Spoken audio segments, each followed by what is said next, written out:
Hey everybody, it's Tim Miller from the Bulwark. We've been talking about asshole JD Vance and his very kind of strange and emotional defense of the young DOGE staffer who was initially fired for such wonderful tweets as "I was a racist before it was cool" and "normalize Indian hate." That was just the tip of the iceberg, really. And the reaction to that firing was very interesting because the vice president felt it necessary to not only come out and defend the fired staffer, not only argue for him to be reinstated back into the administration, but to attack anyone who was offended or was at all outraged by the racist staffer, particularly Ro Khanna during exchange. Him and the Indian American congressman had JD Vance accused him of getting emotional for caring about racism against Indians. It's a strange situation, and one of my friends and one of the people that I like to read over on Substack brought a little clarity to it. He's Jeremiah Johnson. His Substack is called Infinite Scroll. We'll put a link to it here in the show notes. I could not recommend it higher. And he has an article, JD Vance and Vice Signaling, and I wanted to talk to him about that. Jeremiah, how you doing, man? I'm doing good, man. I really do think the Ro Khanna thing is amazing. That little spat that JD Vance had with Ro Khanna. It, Yeah, it kind of reminds me of what's that phrase, like, for my friends, everything, for my enemies, the law. yeah, Where, for my, the people on my team, the DOGE staffers who are helping Elon deconstruct the federal government, if they say these things, they're just kids, they're small little beans, they're just little guys, yeah. don't be so mean to them. And for Ro Khanna, who says, well, shouldn't they apologize before they get rehired? Like, shouldn't we at least, if we're going to forgive them, shouldn't there at least be an apology? That was emotional manipulation.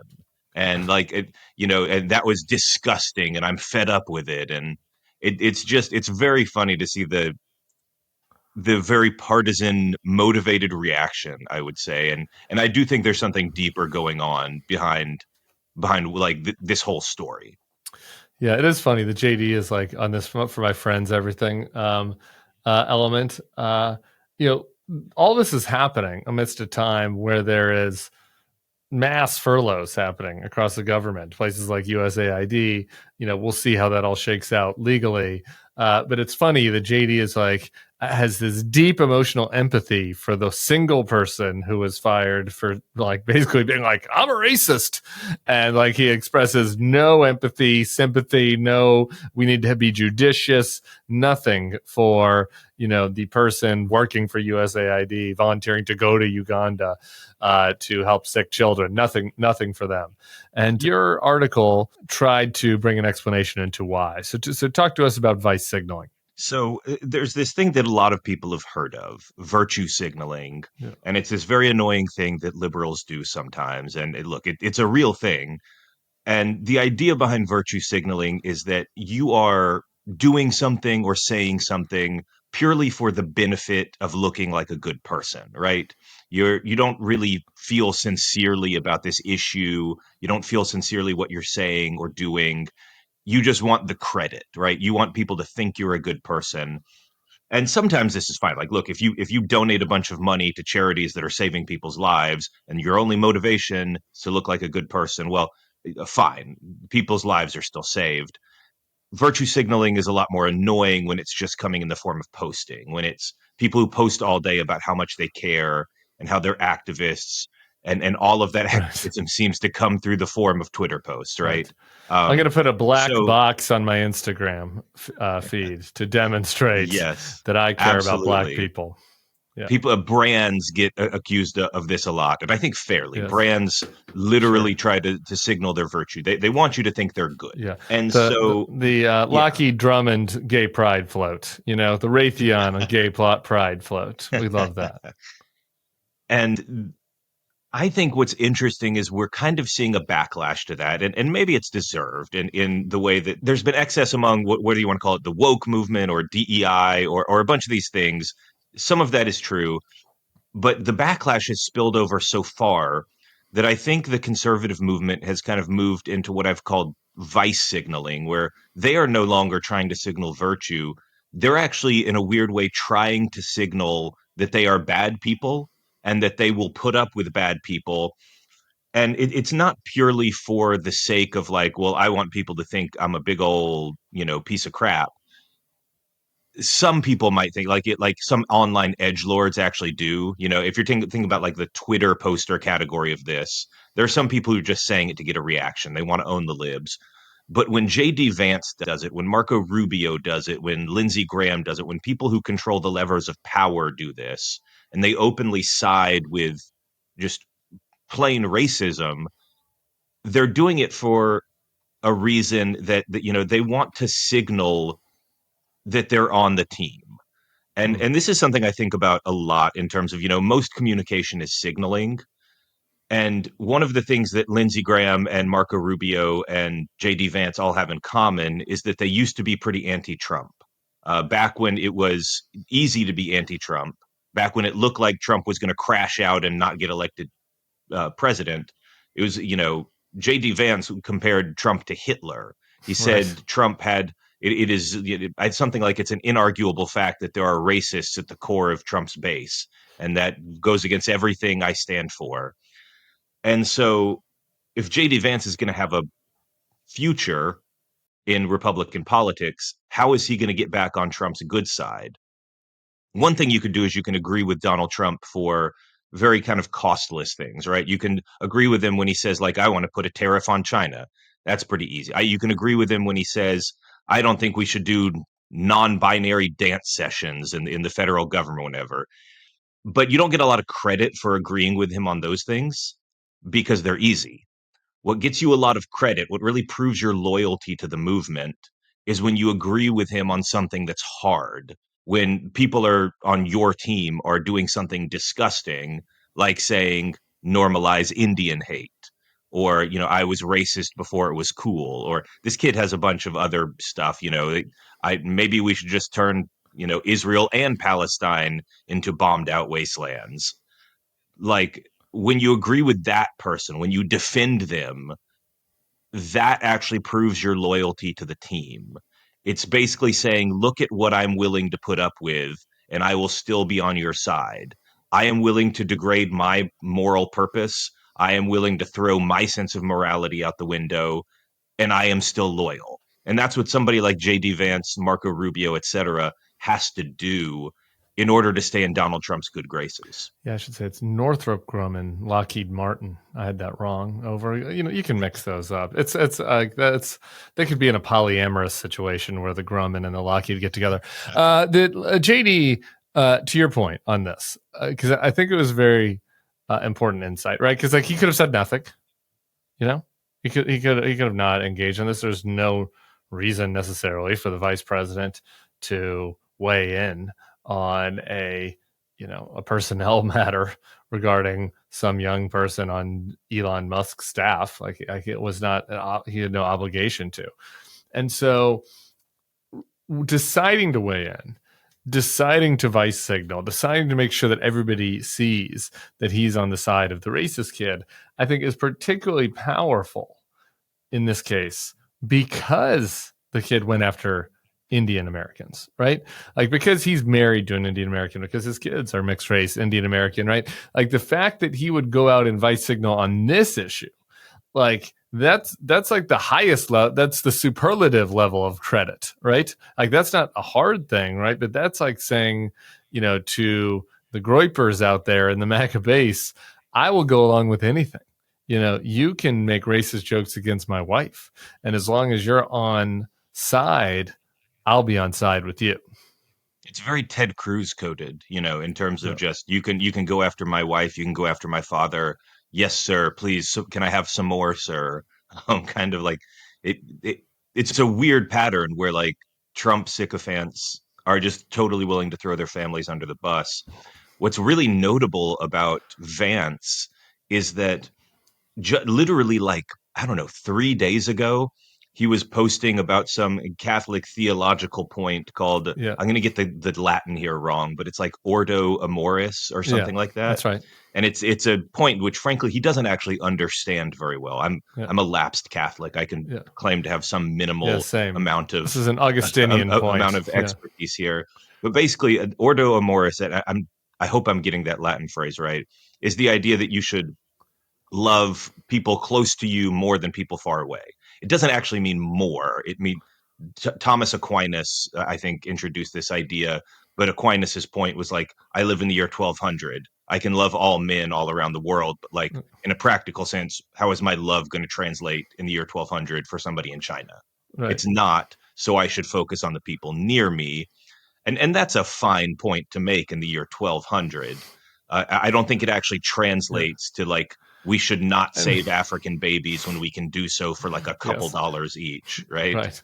Right. This was also Um, the point. I don't yeah, believe there was nothing in the Aquinas or the Augustinian teaching that was like care mostly about your neighbor and say fuck off to everybody outside. Like that was not part of the message, but I think that was where JD got a little confused. But yeah. So I think he's misinterpreting this to begin with, but he's talking about it. His whole point is that you should put your very close family before anything else. And then 2 days later, he's like, "Yeah, the guy, the kid who thinks Indians are subhumans are, hire him back." And we should note that like this is not something the guy said when he was 12 years old. no. This is something he said like 4 months ago, Yeah, I it's like in think, three October. months ago, Yeah. and he has not apologized. There's Right. been no public apology, no reckoning.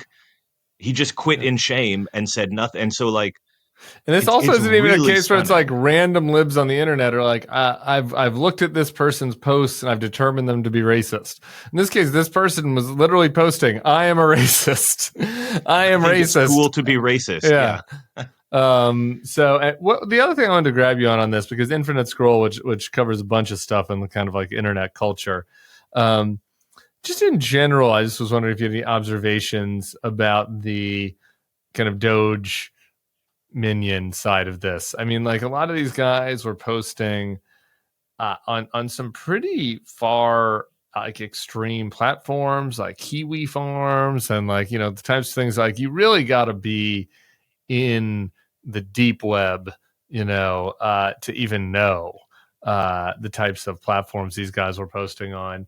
And I do think there's like a little bit of like a because Elon has been so prominent in going along with conspiracies and lifting up like very niche far right accounts on X that like he's kind of been a magnet for people that are posting in the dregs of the internet. So I just figured you might have some interesting observations on that subject. Yeah, I mean, the two things.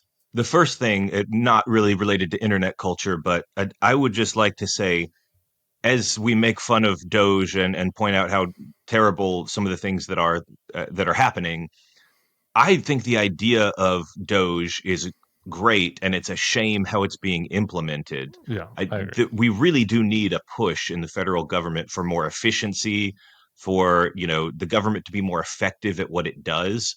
If this was being done in an intelligent way, it would be really important and really valuable. And it's a shame that it's not being done in an intelligent way. The idea that you're going to find like $2 trillion of budget savings the way that Elon Musk thinks he will by like going after US aid or going after the consumer the CFPB, the Financial Protection Bureau, like that's all such small potatoes. It's just right-wing chum. It's Yeah, just stuff that in a partisan way Republicans have decided that they're against. I really it's just a shame, first of all, that Doge is a wasted opportunity to do something that really needed to be done, but instead is just a partisan sledgehammer that's yeah. being used in the stupidest way possible. But the other thing that's Concur. interesting is the kind of whole idea about we're having conversations about doxing and about cancel culture. And doxing has become a big thing. And again, I feel like it's used in a very partisan manner where when somebody you don't like is doxxed or when their name is revealed online, right? When libs of TikTok, one of these big conservative influencer accounts finds some green-haired middle school teacher in the middle of Iowa who said something about gender and posts their full information, and name to millions of followers, and Elon Musk retweets it with like an emoji and says, "Wow." Like, that's fine. Elon's all in favor of that kind of doxing of the random middle school teacher. But when, I give a 21-year-old with near zero experience, access to the levers of power, access to control of the federal government, and then like somebody reports on their name, hey, this person works for the federal government in a pretty high level role, that's doxing. And at some level, these kind of things are like contradictory because people are talking up these, oh, it doesn't matter that they're 21, they're like real cracked genius coders, Right. they're blah blah blah, but at the same time they're little, I don't know, they're little precious boys who must be protected. And Right. I don't know, the conversation about doxing is really interesting to me. And I think that this whole episode of like, this kid turns out to have said, this 25-year-old turns out to have said a bunch of really horrifying racist stuff proudly and like not ambiguously at all, kind of shows like, yeah, you should have a spotlight on people who are in control of the federal government. Like, we should know their names. We should know what they're saying. Are they too young? Are they too extreme? Is one of them going by the internet handle Big Balls? Yeah. Yes, it turns out Big Balls has access, and this is not a joke. Big Balls has access to the federal treasury payment system. So there you go. That's politics in 2025. Is Big Balls the guy that has like the lettuce haircut, where it's like I don't the remember which one is the haircut, is the broccoli haircut the guy. broccoli? That's But what I meant. The Big Balls is the broccoli one who haircut. was, I believe Big Balls is the one who was fired from his previous job for data security breaches and now has access to important data systems in the federal government. That's wonderful. Yeah, no, I'm with you on the doxing thing. I mean, I was always anti this, even if it's like going after some random person and their job for some wrong thought they've had on the internet. I don't like, and I don't think that is a good use of anybody's time. This is not that. I mean, like, right, like this is people that are taking prominent jobs in the government, and like they should be vetted, and we should be making sure we know who is working for us. It is public service, that's like part of the deal. Mm. So it doesn't really even have to do with the fact that like, to me, the only interesting part about their age is just like how of this culture, of this kind of online trolly far right culture, some of them are, and maybe some other ones. I've talked about the guy that did the decoded the scrolls. He seems like a smart dork, to be honest, and maybe he's wrapped up in some bad stuff, but is an earnest person. But some of these other guys, I think, are just really seeped in this toxic far right online culture, and I like that's not great. I don't think those are the folks we want, in charge of treasury payments. What's interesting to me as we talk about the idea of cancel culture, that's the other big thing. First we talked about doxing. Is it good to dox the kids? And then once we found, hey, one of them seems to be a pretty horrifying racist, is it good to cancel the kids? The fact that they're, young, it doesn't bother me. There's a lot of instances of, like there are plenty of 22 and 23-year-olds who helped like the moon landing happen. So that's fine. But the cancel culture thing is interesting because I think if I was going to be like as maximally like generous as I could to the conservatives I'm talking to, this is the most generous I could be, is that they've seen so many instances of what they consider unjust liberal cancellation that they are now just knee jerking against the entire idea of cancellation to begin with. That, somebody canceled somebody for forgetting a pronoun, and that happened so many times that now I just refuse to cancel anyone ever. But the thing is, like, cancel culture, like everybody believes in cancel culture to some extent. Everybody thinks that if There's a Hitler was line back from somewhere. if Hitler himself was back from the grave and literally saying like, hey, let's kill all the Jews again, oh, maybe we shouldn't put him in charge of the federal government. Oh, right. And this is surprisingly close to that, in that it's a guy who literally says we should hate other races and they should not be here. And you're giving him access to systems that impact hundreds of millions of people. And I think they've just, their minds have gone insane from what they view as the overreaches of cancel culture, that they are no longer able to distinguish between something like, oh, here's a cheerleader in high school who's getting mobbed online because she accidentally said the N-word when she was singing a rap song. Like, Right. oh, that seems bad, right? We shouldn't ruin the 16-year-old's life for that. This kid has access to the entire federal treasury payment system, and like basically is like Kanye West's, live streaming his tweets. That's much worse. Like, there's a difference in scale here. And what's probably going on is just, again, pure power politics. We get to do what we want because we won. Go cry about it, libs. But even the generous version is like, your brain has broken. You are no longer able to distinguish, good from evil, from, what is moral from what is not.